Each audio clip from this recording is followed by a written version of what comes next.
Donc bonsoir à ceux qui sont là, bienvenue sur ce live sur l'énergie solaire.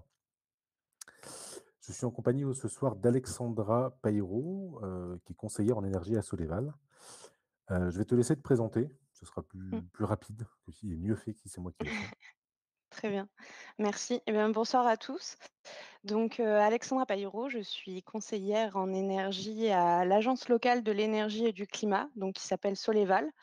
On a nos locaux à Belberot et donc, nos missions principalement, ça va être tout ce qui concerne, la sobriété énergétique et les économies d'énergie.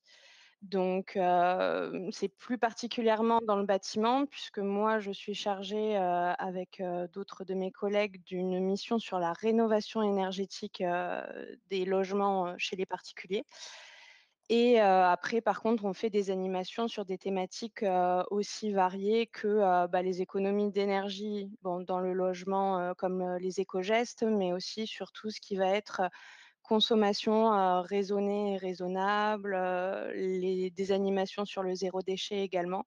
Voilà, donc on parcourt un petit peu, toutes les thématiques puisque, au-delà de l'énergie qu'on va consommer dans l'habitat, il y a aussi toute l'énergie qui est, consommée lorsqu'on, on consomme, dans notre vie de tous les jours des produits, des biens, voilà. Et ensuite, Soleval a des missions également sur, les communes du Sicoval. Donc on a des conseillers en énergie partagée qui s'occupent des, consommations d'énergie, du suivi, des consommations d'énergie dans les, bâtiments, publics. Donc Mmh. pour les communes qui sont, adhérentes sur le territoire du Sicoval et on a également un animateur sur les missions bois et énergies renouvelables. Donc ça, c'est, un peu plus étendu au niveau du territoire, c'est, au niveau du département de la Haute-Garonne. D'accord. Voilà. Donc il y a quand même une belle zone de, je vais y arriver. Enfin, vous couvrez une belle zone du territoire. C'est Oui, pas oui. juste le coin, c'est vraiment toute la région, Tout le tout le département, département, oui, ouais, pour certaines pour missions, certaines oui. missions. Tout à fait, tout à fait. D'accord. Mmh. Ça tombe bien puisque tout à l'heure on va en parler. Il y avait des questions qui étaient intéressantes à traiter à l'échelle d'un territoire et pas juste à l'échelle, personnelle. Oui, on en parlera. Ouais, on va commencer sans Luc, tant pis, c'est pas grave. On verra s'il arrive à se connecter. Alors la question de départ qu'on a posée à tous les lives et je me fais taper dessus si je ne la pose pas, mes collègues sont très, très méchants à ce niveau-là.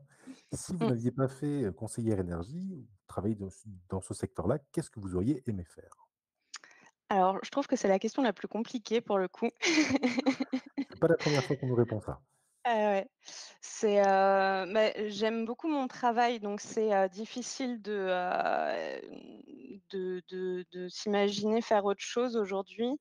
J'ai toujours, aimé les questions qui sont liées à l'habitat puisque je trouve que c'est en fait, une thématique, qui rassemble tout le monde et qui en plus, traite, globalement de beaucoup d'autres choses que, juste, l'énergie. Enfin, il y a vraiment pas mal de points à aborder quand on se soucie de l'habitat dans lequel on vit, même au niveau sanitaire, enfin voilà, plein de questions.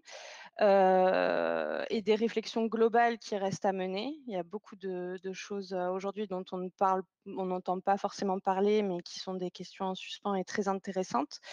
Donc, si j'avais pas fait ce métier, si j'avais pas travaillé dans le secteur du bâtiment, je pense que j'aurais, travaillé D'accord. dans la recherche et le développement. Alors Toujours sur ce après, thème-là ou sur d'autres choses, plus oui, fondamentales ou, je pense toujours dans le thème de l'énergie. Peut-être pas, spécialisée dans le bâtiment, mais le thème de l'énergie, c'est très important donc ouais, je pense que j'aurais fait ça. d'accord, donc finalement Voilà. vous êtes à la place où vous vouliez toujours être, C'est ça. donc c'est bien. C'est bien, C'est non mais ça. c'est bien, on a eu des réponses. Bah, c'est marrant, je crois que tous les gens à qui on a posé la question étaient toujours plus ou moins, «J'aurais aimé faire ça» ou alors quelque chose qui était juste à côté. Mmh, On n'a mmh. jamais quelqu'un qui était, je sais pas moi, chercheur en biologie qui nous a dit: «Bah, moi en fait, j'aurais fait boulanger-pâtissier» ou, Ouais. quelque chose de complètement à l'opposé. Mmh. Donc c'est bien, ça veut dire que les gens font ce qu'ils aiment, donc c'est quand même super et intéressant. c'est quand même super important. Ouais, très important. Mmh. Deuxième question que je suis obligé de poser, combien Mmh. avez-vous eu au quiz? Alors j'ai eu, 8 sur 10. 8/10. Donc on a réussi à Ouais, piéger des gens. Super. ouais. Ça Et fait je plus me de 2. suis trompée, sur les questions sur la photosynthèse Ouais, on en et reparlera tout à c'était l'heure, ouais. ouais et l'autre, c'était, sur la taille du soleil. Je l'avais vu un peu plus grand. Ouais, mais ça, c'est des questions enfin, pour celles sur le soleil, on avait déjà un petit peu parlé dans un quiz sur l'astronomie et l'espace au tout début des semaines thématiques, c'était la deuxième si je ne me trompe pas. Mmh. Voilà, c'était pour voir si les gens suivent en fait. Mais c'est sûr que Ah là, ouais, donc c'est quelqu'un qui n'a jamais j'avais jamais pas vu les suivi. notes, c'est normal. Voilà, alors par rapport aux autres quiz, c'était assez, intéressant puisqu'il a été très bien répondu. D'habitude, la Mmh. moyenne est à 5.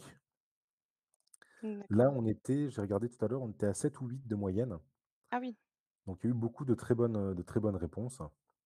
Ah. On était juste en dessous de la moyenne, Cathy. C'est avec 7, c'est bon.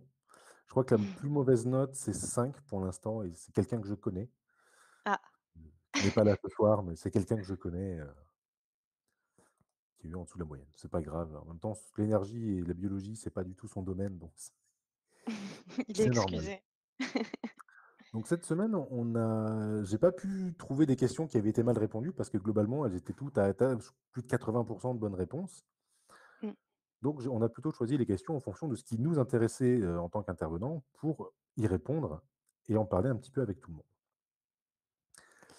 Donc je le rappelle encore une fois, c'était le dernier quiz normalement, c'était la dernière semaine thématique, avec nos amis de Planète Science. Si le confinement revient, il y a des chances qu'on refasse des choses comme ça, mais normalement, on s'arrête, ce soir. Demain avec la vidéo tuto qui sera postée sur notre chaîne YouTube. Mais voilà, on finit en beauté, on finit avec le soleil. Alors la question avec laquelle on voulait commencer, c'était la numéro 2.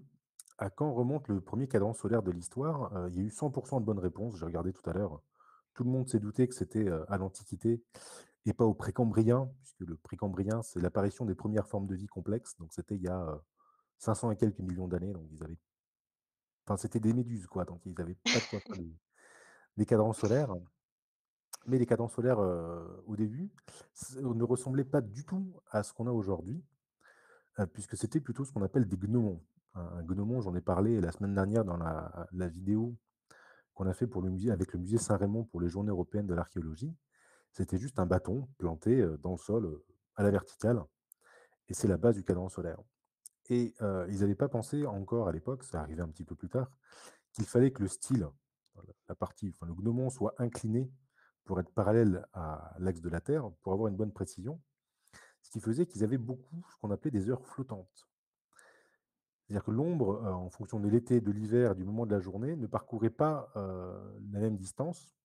Oui, mais enfin, ils n'avaient pas des heures exactement comme nous, ils avaient plutôt des morceaux de temps qui mettaient genre là, c'est la première partie de la journée, ça c'est la deuxième partie de la journée, ça c'est la troisième. Mais du coup, les parties étaient pas égales.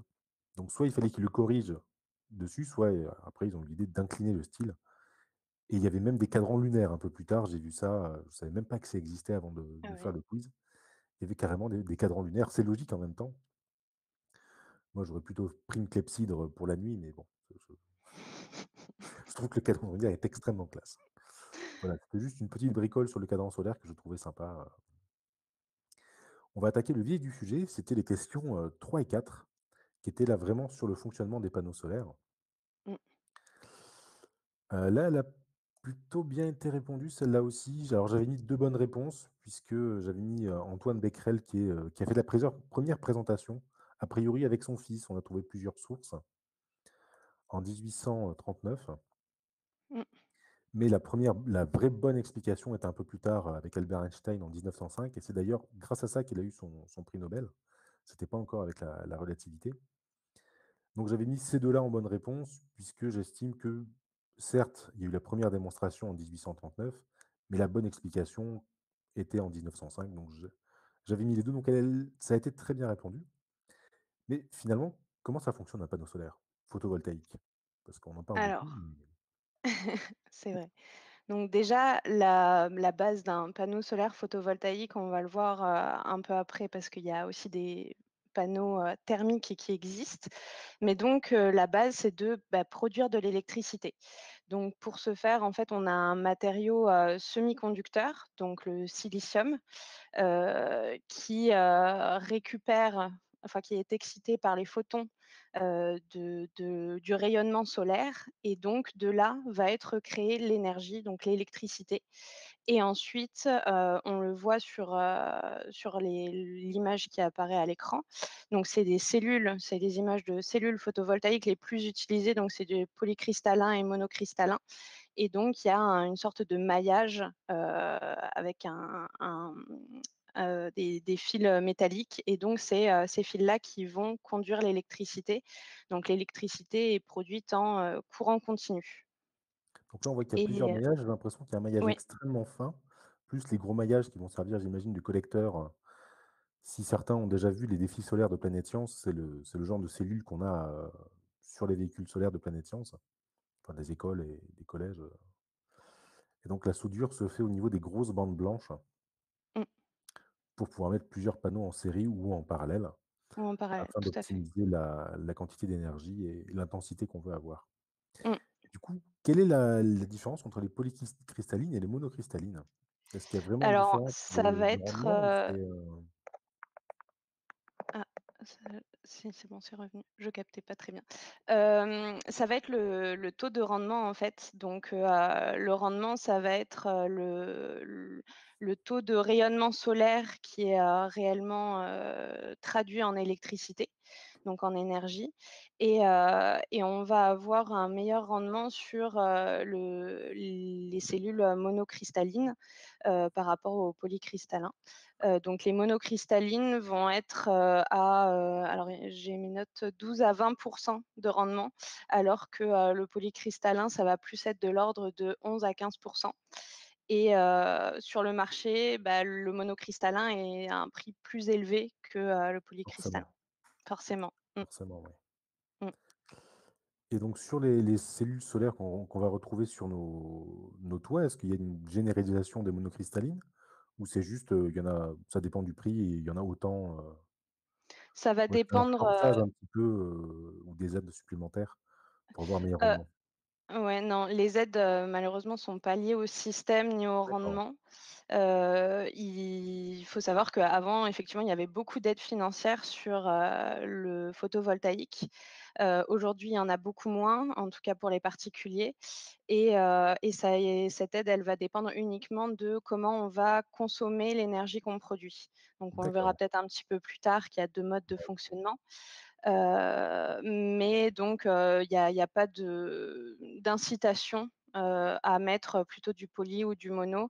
Ça va plus être par rapport à l'investissement que, le particulier, peut faire, C'est-à-dire s'ils payent plus cher, ça passera automatiquement sur du mono, alors que si je c'est moins cher, ça restera plutôt sur du poly, ouais, c'est plutôt ce qu'on voit, effectivement. d'accord. Mmh.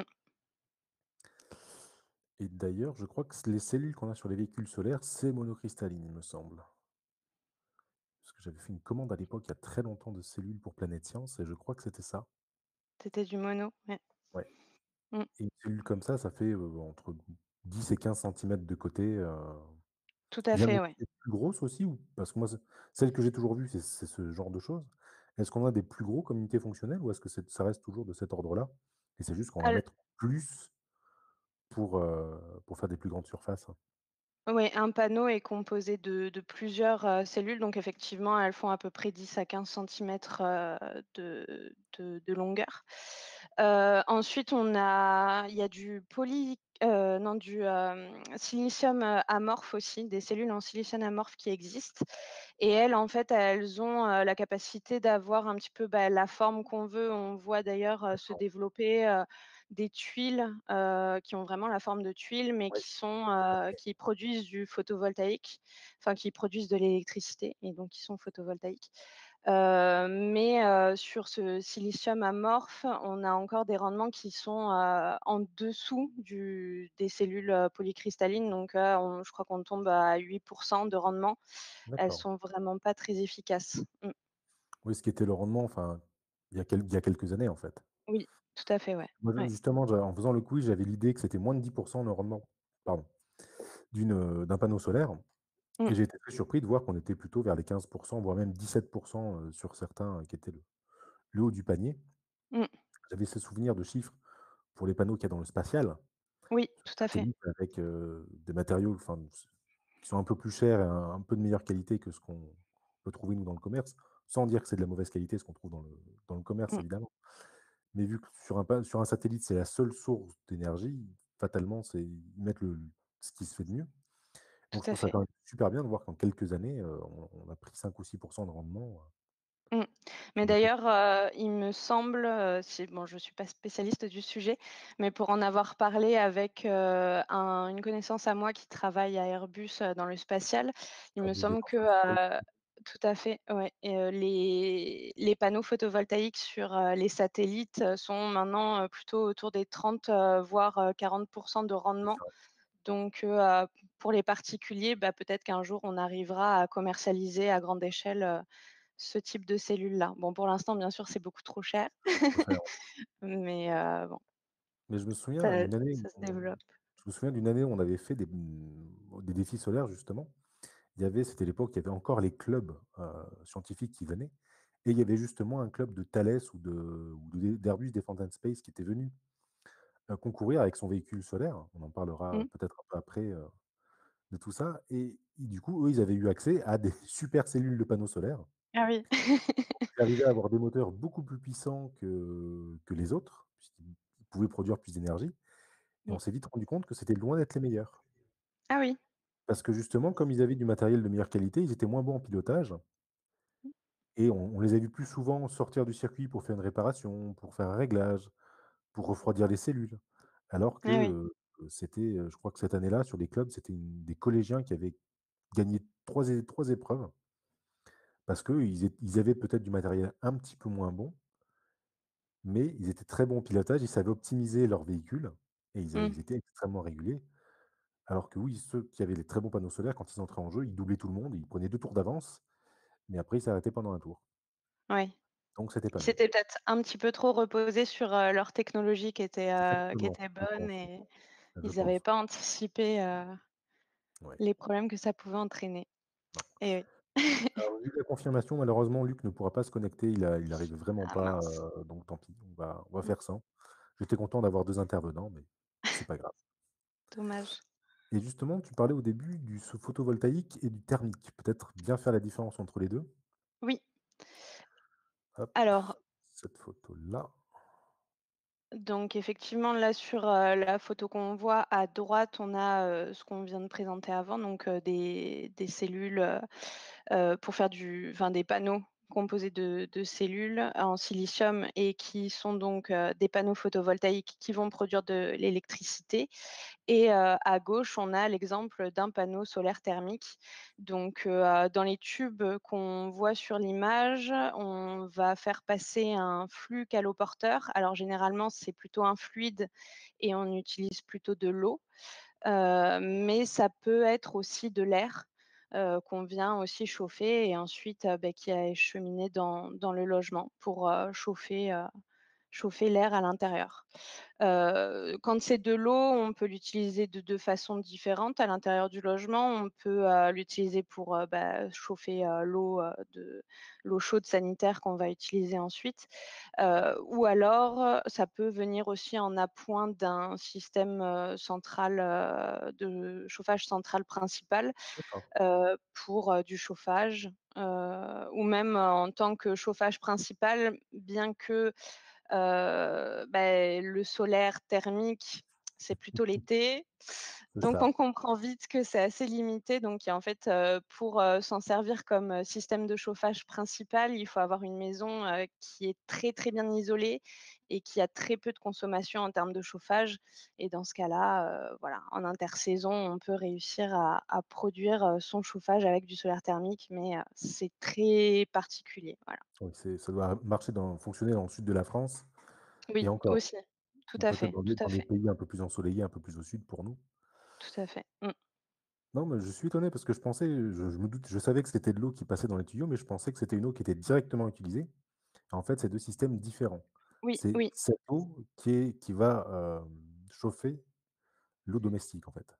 C'est ça, c'est ça. En D'accord. fait, l'eau qui passe dans les tuyaux, elle est, généralement enfin, on ajoute de l'eau glycolée, à cette eau, enfin du glycol et du coup, ça donne de l'eau glycolée et parce que comme ces panneaux sont en toiture et qu'ils y restent toute l'année, il y a potentiellement un risque de gel.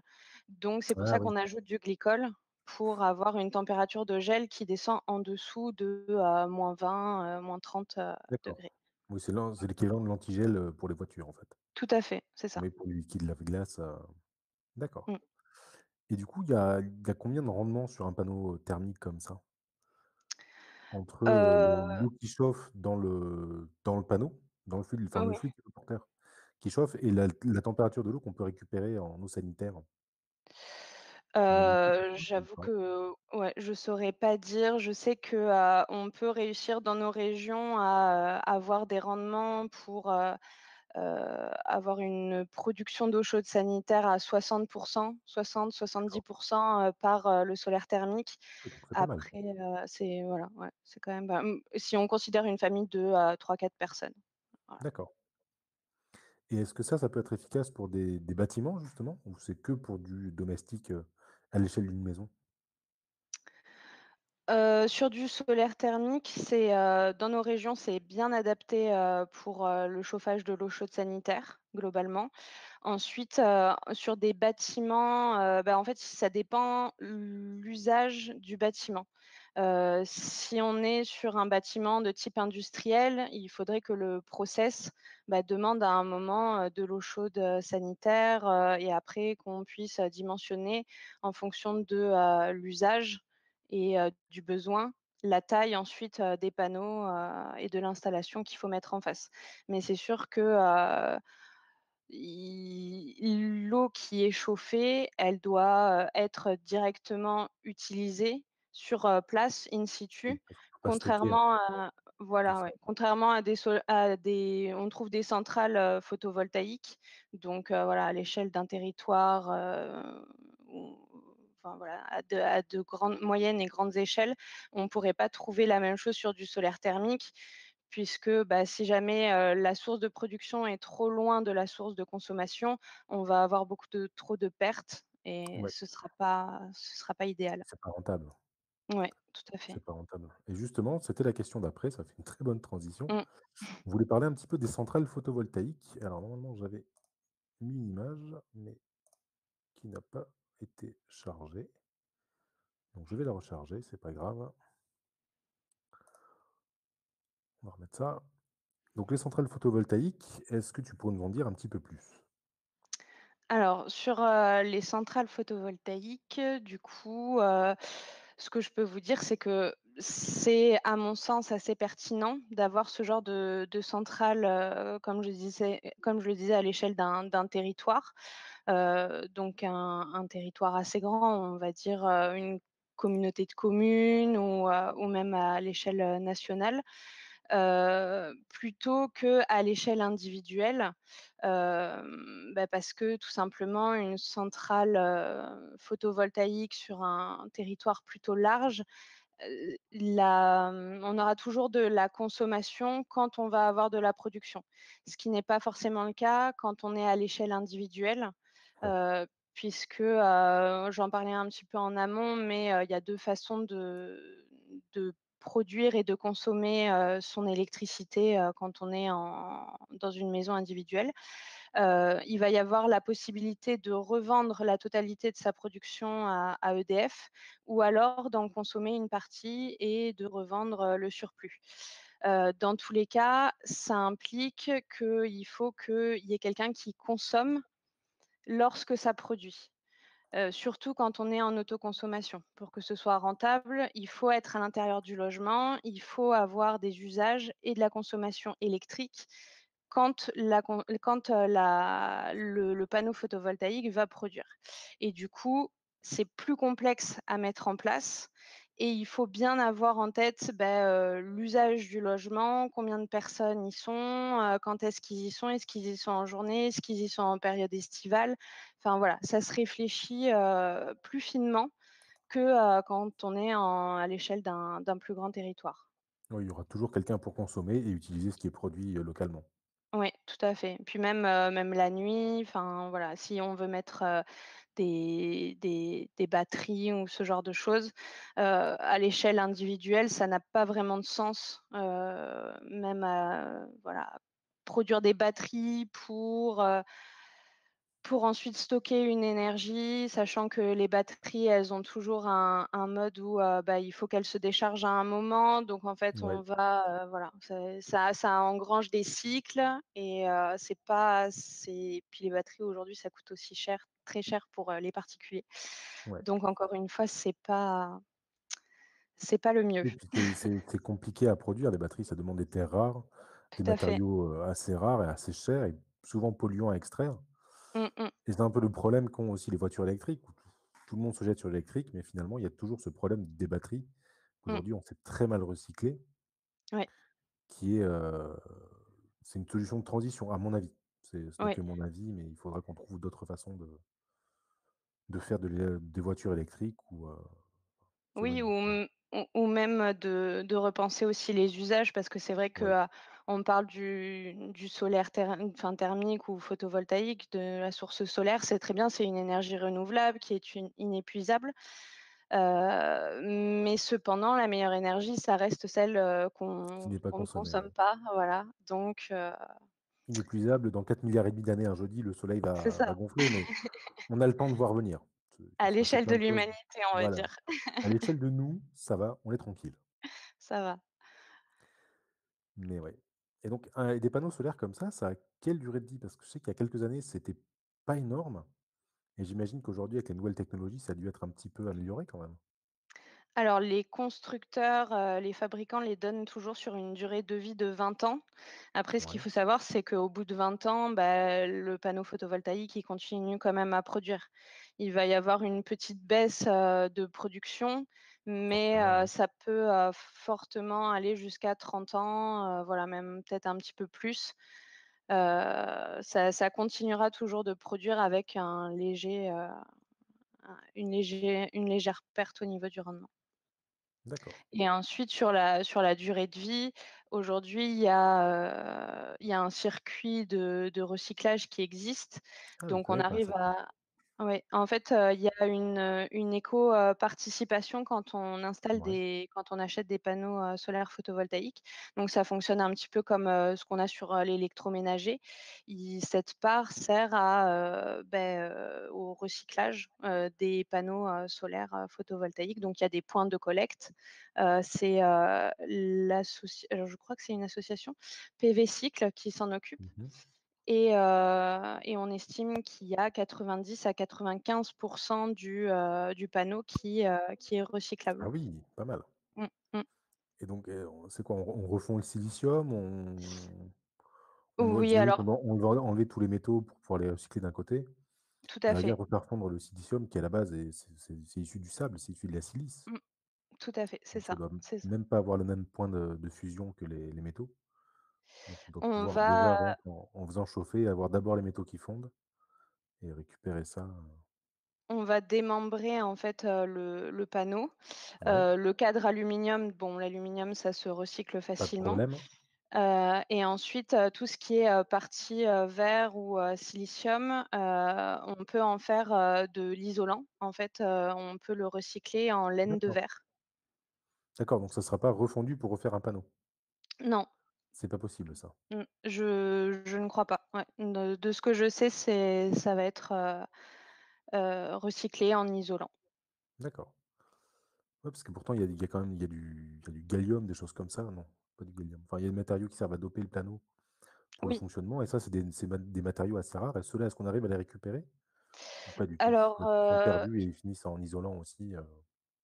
Il me semble qu'ils sont récupérés, puisque, il me s il je crois, hein, après je suis pas spécialiste du recyclage, mais, il me semble qu'ils sont récupérés. Après ce qu'ils en refont, derrière, est-ce que ça peut servir à d'autres panneaux ou autres, je sais pas. D'accord.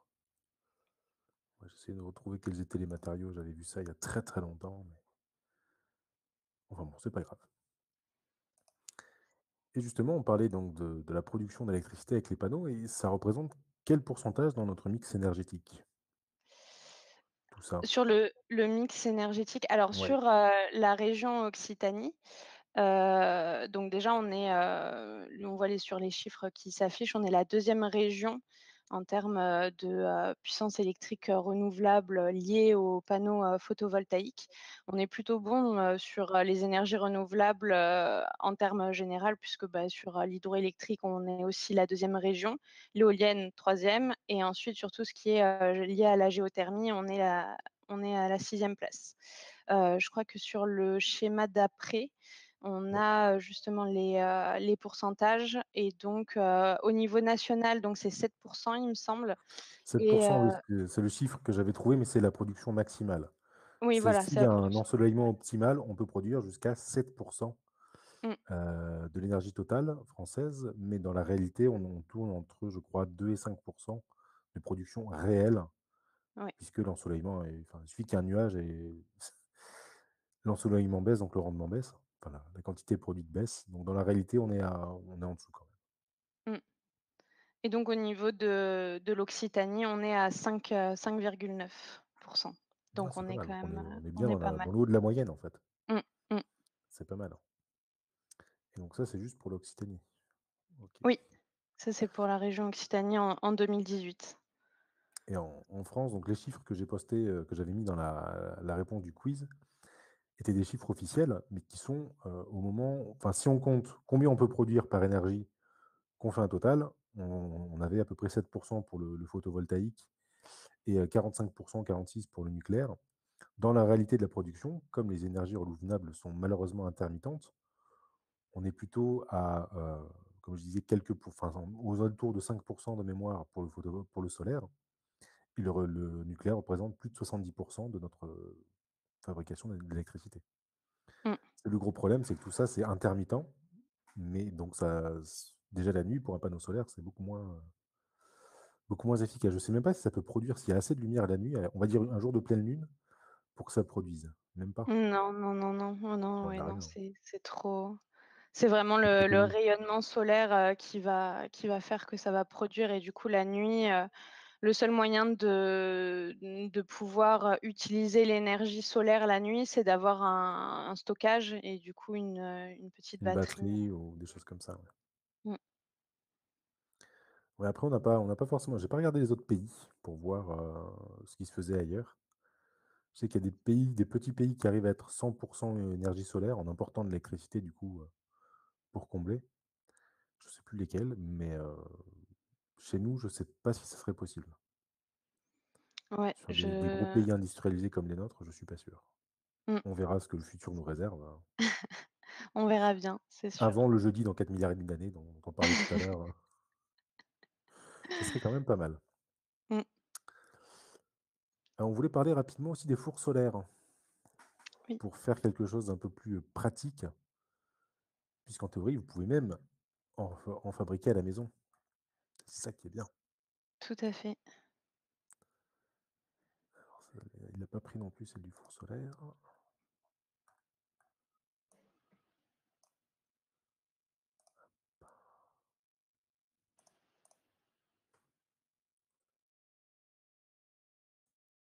Alors pour le four solaire, comme je disais, on va poster demain une vidéo tuto, qui a été tournée avec Thierry de Planète Chance Occitanie et on vous montrera comment fabriquer rapidement, comment utiliser un petit four solaire. Mmh. Alors bien évidemment, pas du tout comme celui qui est à l'image. Malheureusement, je trouverais ça génial qu'on arrive à fabriquer ça chez soi. À faire un Déjà tuto. ouais, plutôt, fabriquer votre propre four solaire comme à Odeyo, ça serait trop bien.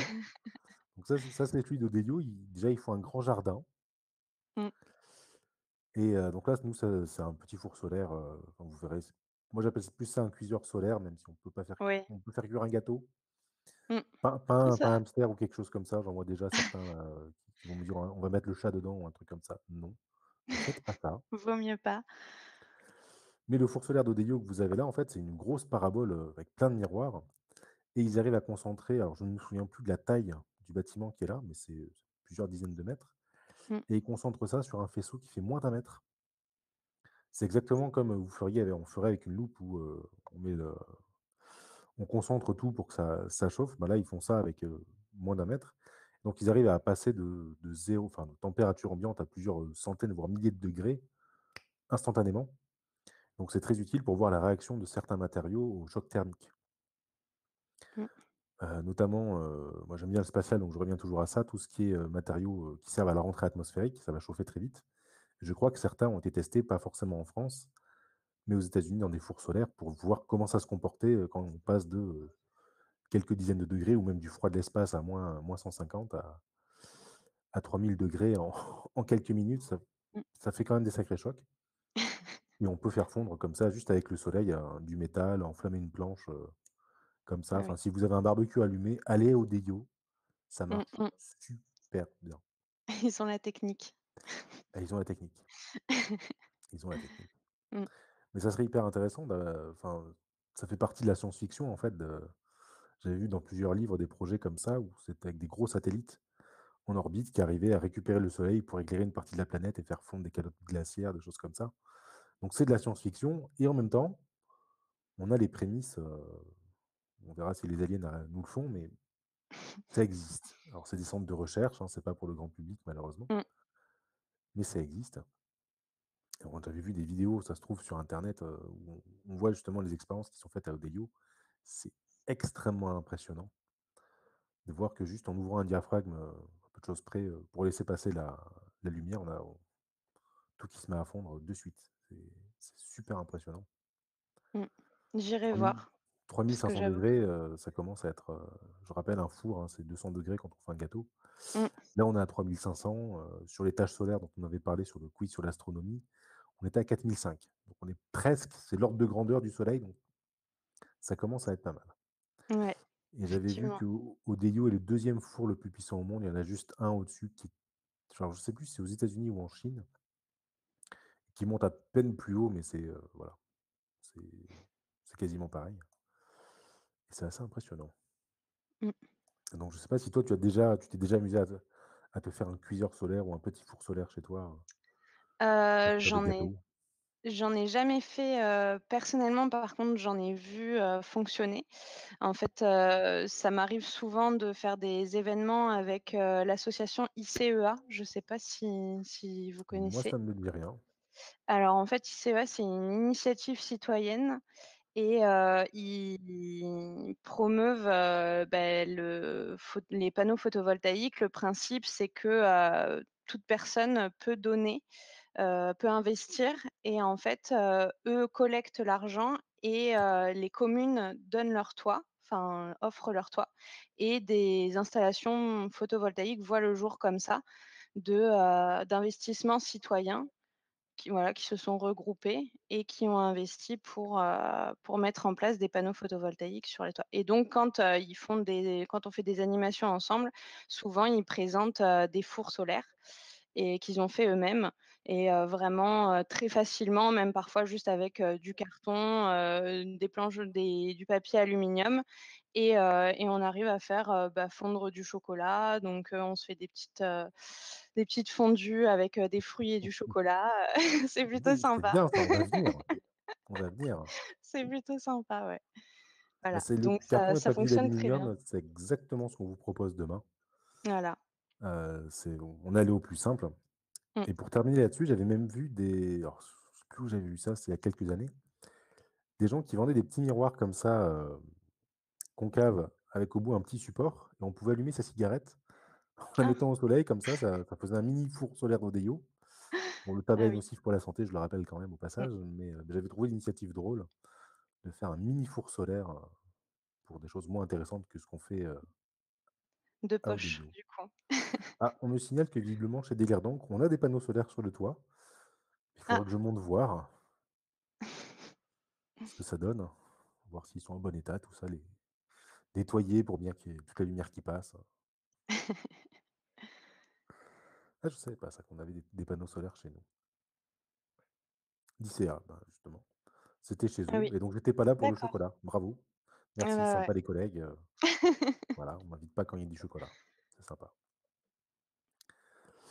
Alors normalement, on aurait dû parler des véhicules, solaires, des défis solaires avec Luc, donc je vais en parler un petit peu puisque j'ai fait plusieurs années les défis solaires. Pour vous donner une idée de à quoi ça ressemble, il y avait celui-là.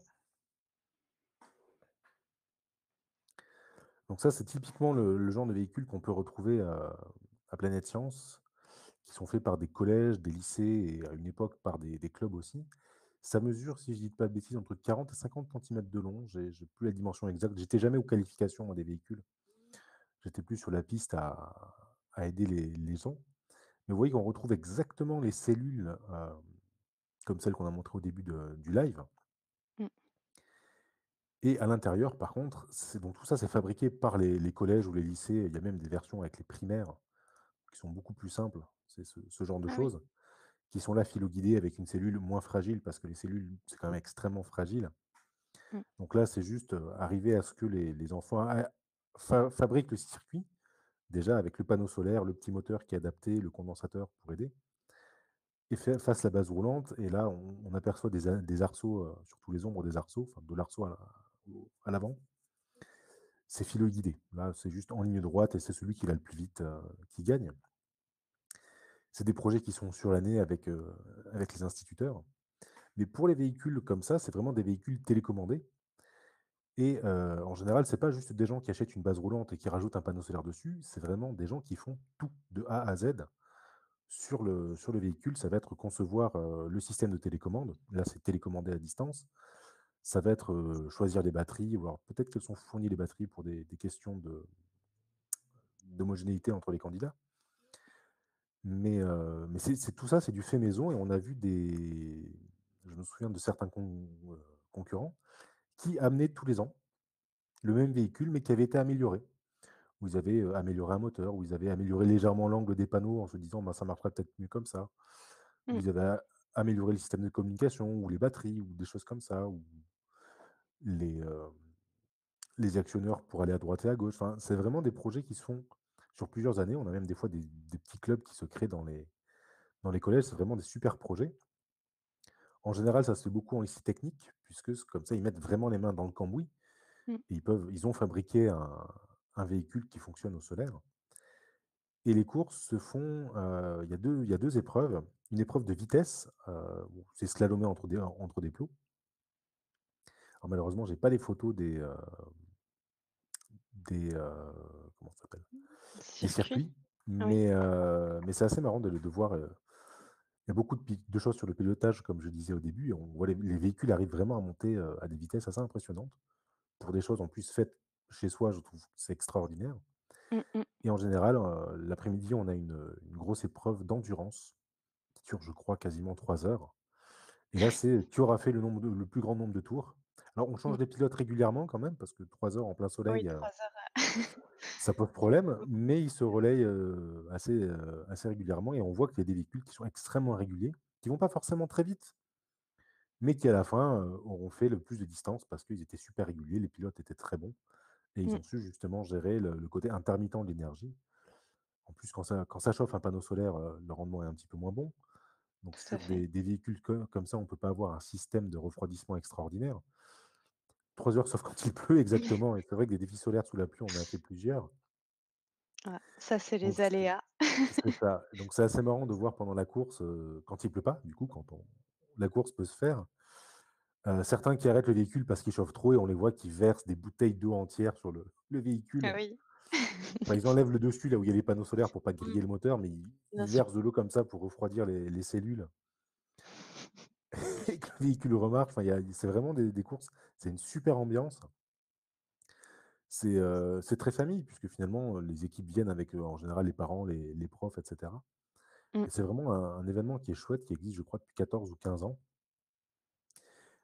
Si certains veulent venir les voir l'an prochain, alors je n'ai pas les dates encore, puisque c'est Planète Science qui organise ça, nous on aide.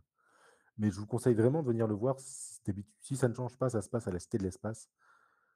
Donc en plus le cadre est quand même super sympa Ouais, c'est vrai. et à l'époque, on c'était sur le parking extérieur, donc on pou n'importe qui pouvait venir voir les défis solaires.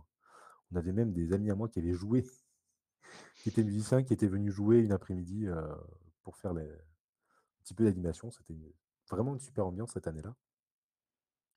Donc je vous invite l'an prochain à venir voir les défis solaires. C'est quand même, c'est des jolis projets avec les profs et avec les jeunes aussi, parce qu'on fait surtout ça pour eux quand même Mmh. et c'est très, très marrant de voir la course de véhicules, ça vaut vraiment le détour.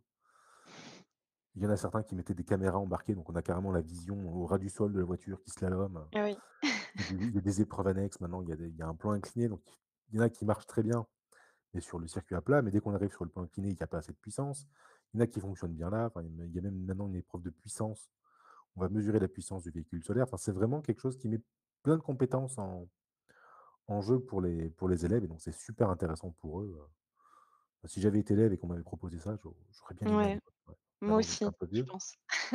donc j'aide à la préparation de tout ça et à d'autres choses, mais c'est vraiment des super projets, voilà. Je pense que les gens de Planète Science auraient pu encore aller mieux que moi, mais c'est quand même la raison d'avoir fait cette semaine sur le solaire. Ça donne envie en tout cas. Ah oui, non, mais enfin, vraiment, si tu peux venir l'an prochain voir Mmh. les défis, c'est super marrant à regarder. Il y a vraiment des compétiteurs et on sent que les enfants sont à fond dedans, Ouais, ouais, je vois. c'est très, très drôle. C'est vrai, Mmh. enfin, c'est vraiment 2 jours, très denses pour les organisateurs. Je pense que personne ne me contredira dans les gens, qui l'ont déjà fait, mais c'est vraiment super, super sympa à faire. Alors, quelle heure est-il? On compte qu'on a commencé à moins le quart. Il nous reste quelques minutes. Je ne sais pas si tu veux parler de quelque chose en plus? S'il y avait un aspect qui te tenait particulièrement à cœur, pour terminer? Je pense que j'ai abordé un peu,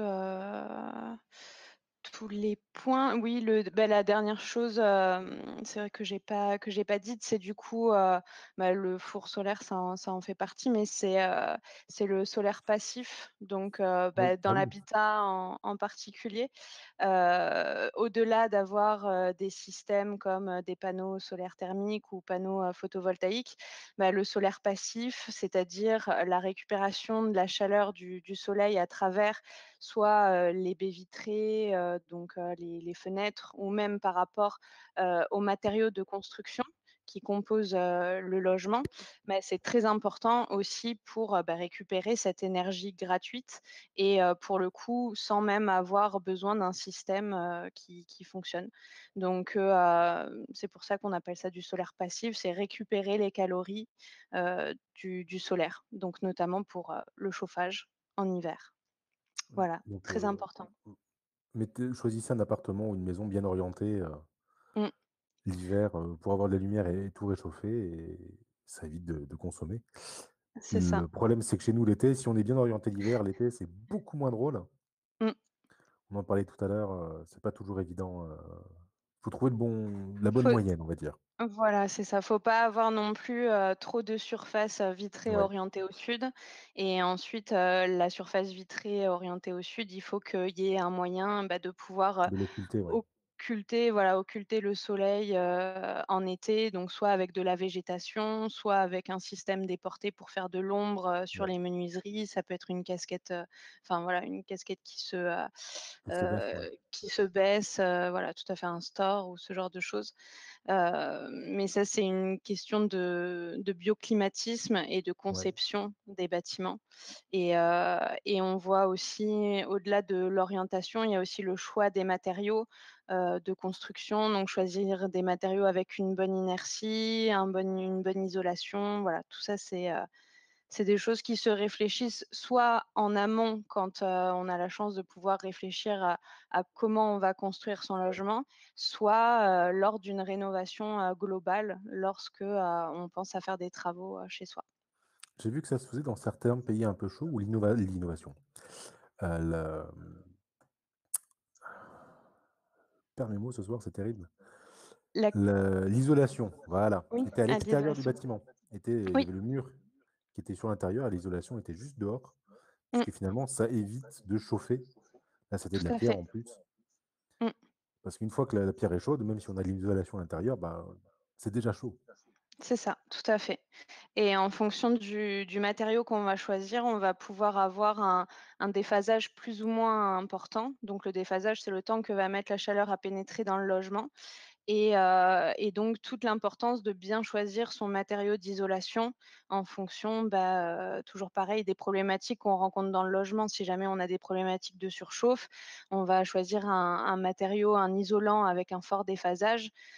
Si jamais, on n'a pas ces problématiques, on peut très bien, choisir juste un matériau isolant, pour, avoir un bon confort en hiver. Voilà, C'est ça. Il faut voir toujours pareil ce qu'on veut et où est-ce qu'on habite, tout à fait. Mmh. c'est au cas par cas, c'est à la carte, en fait. C'est ça. D'où l'importance, d'avoir un conseil un peu, personnalisé et donc c'est là où moi j'interviens dans mon travail de tous les jours pour conseiller les personnes sur ces aspects. Super. Alors moi, pour terminer, je voulais quand même parler d'une chose dont on a parlé dans le quiz, c'était Mmh. les plantes. Parce qu'on parle beaucoup Ah oui. de solaire, de photovoltaïque, et cetera. Mais s'il y a bien, un être vivant qui fait ça depuis très longtemps, ça reste les plantes, Mmh. puisque c'est déjà depuis les cyanobactéries qui sont parmi les premières formes de vie qu'il y a eu sur terre. Et dans les plantes, que tout le monde connaît, l'unité fonctionnelle qui fait la photosynthèse et donc qui transforme le CO2 en oxygène et qui permet à la plante de vivre, c'est le chloroplaste. Alors derrière ce nom barbare, c'est très joli, moi je trouve ça magnifique. Ah oui. Là, vous avez plein de cellules avec plein de chloroplastes à l'intérieur. Je crois que ça va pas aller jusqu'à une centaine pour certaines espèces, mais sinon c'est juste quelques dizaines normalement par cellule de plante, de base, on va dire. Et le chloroplaste, il a une histoire qui est fantastique, c'est qu'à la base, c'était une petite cellule qui vivait à côté et qui a été récupérée par les cellules primordiales, c'est ce qu'on appelle une invagination, parce que ça apportait un avantage sélectif, puisqu'il y avait juste besoin d'un peu d'eau, de CO2 et de lumière pour fonctionner. Les cellules qui ont récupéré ça arrivaient à mieux fonctionner que d'autres qui n'avaient pas ça. Donc la Mmh. sélection naturelle et l'évolution ont fait que ça a été récupéré comme ça. Et ça, on l'a su parce que sur le chloroplaste, comme sur toutes les cellules, il y a une membrane autour. Et sur le chloroplaste, il y en a deux. Et la membrane externe correspond à une membrane de cellules. Donc c'est comme ça qu'on a su D'accord. que le chloroplaste avait été récupéré comme ça, ponctionné au milieu ambiant, certainement au hasard par des cellules. Et en plus, le chloroplaste a de l'ADN, il a son propre génome. C'est entre guillemets en exagérant un peu, un dérivé des premières bactéries, des Mmh. cyanobactéries. Mais voilà, le chloroplaste est déjà une petite cellule dans la cellule, en fait, qui a été conservée puisque ça permettait de fonctionner mieux que le reste. Et ça a été une réussite parce que toutes les plantes vertes en ont. Mmh. Ouais. Et il est vert, puisqu'en fait, il absorbe tout le spectre lumineux, sauf le vert, qu'il réfléchit. Et donc, c'est comme ça qu'on le voit vert. Voilà, c'était pour parler un peu de solaire primordial pour Mmh. terminer ce live. Ouais. Merci beaucoup, Alexandra. C'était Merci à intéressant vous, et merci de nous avoir répondu aussi vite. C'était quand même super intéressant. avec plaisir et merci pour l'invitation en tout Et ben, cas, avec grand j'en ai plaisir. appris. J'ai Si beaucoup on, appris aussi. si on refait des choses sur le thématique, j'hésiterai pas à revenir vers toi. Avec Merci plaisir. beaucoup à tous ceux qui sont venus ce soir. C'était le dernier live sur le solaire, c'était chouette. Encore une fois, la dernière vidéo tuto sera, normalement mise en ligne demain dans la journée. On vous reparlera des véhicules solaires à l'intérieur et des fours solaires. Merci à tout le monde, merci à tous ceux qui ont suivi depuis le début et ben, je vous souhaite une très bonne continuation et puis peut-être à une prochaine fois sur les chemins de la médiation scientifique. Merci Super, beaucoup. merci à vous. Au revoir. Bonne soirée. Au revoir. Merci, au revoir.